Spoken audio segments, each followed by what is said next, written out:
Hello, my name is Dr. Naval Daver. I'm a faculty at the Department of Leukemia at MD Anderson Cancer Center in Houston, Texas. Today I'll be talking about what's new at ASCo 2016 in acute leukemia therapeutics. One of the very interesting studies that was presented at this ASCo meeting was based on CAR T-cell therapy, which has gained a lot of prominence in the last 2 to 3 years in treatment of ALL.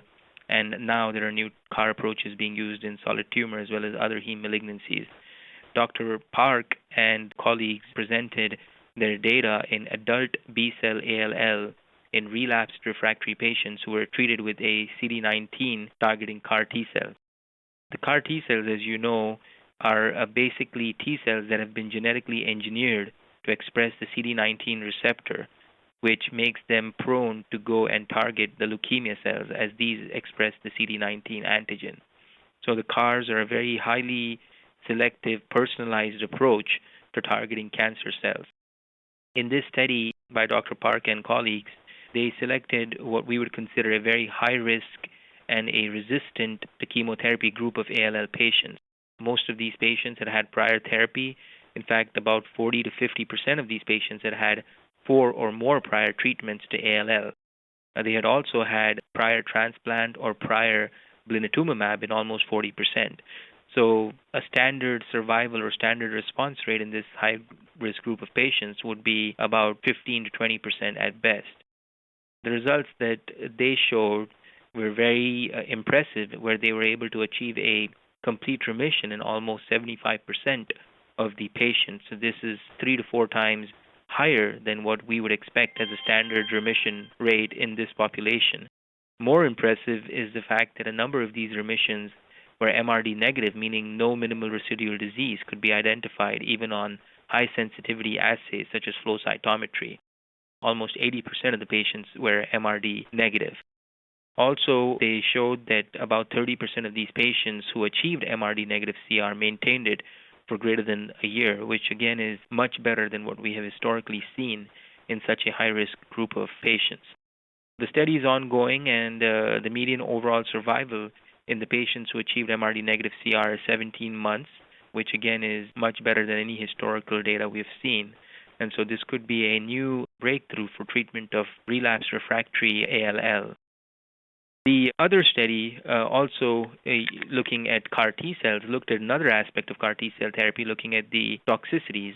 It is well noted that although CAR T-cells are extremely effective and may offer a potential cure option to patients who would otherwise have no cure option and have revolutionized treatment of cancer, they are associated with a high risk of toxicity, the most common toxicity being cytokine release syndrome, and the second most being neurological toxicities.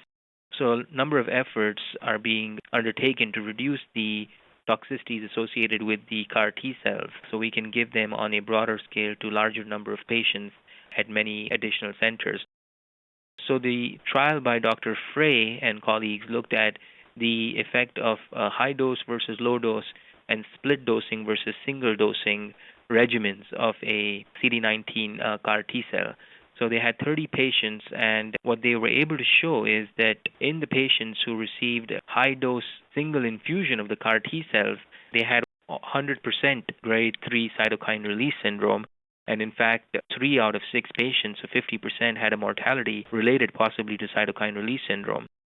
For patients who received the same high dose, but when it was split over 3 to 4 days, the toxicities dropped significantly, with 60% having grade 3, but 0 treatment-related mortality among 15 patients.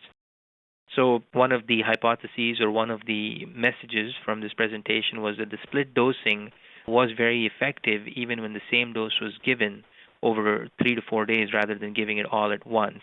And you also had significantly lower toxicities, implying that the split dose administration should likely be the standard and not the single dose for the CAR T cells. Overall, the response rates were better with the higher doses, and the toxicities were lower when the higher doses were split, and this is probably the best way to give it. Also looking at new ways to prophylactically prevent cytokine release syndrome, such as use of IL-6 and anti-interferon antibodies that are now coming into practice for CAR T-cell mediated toxicity. Thank you.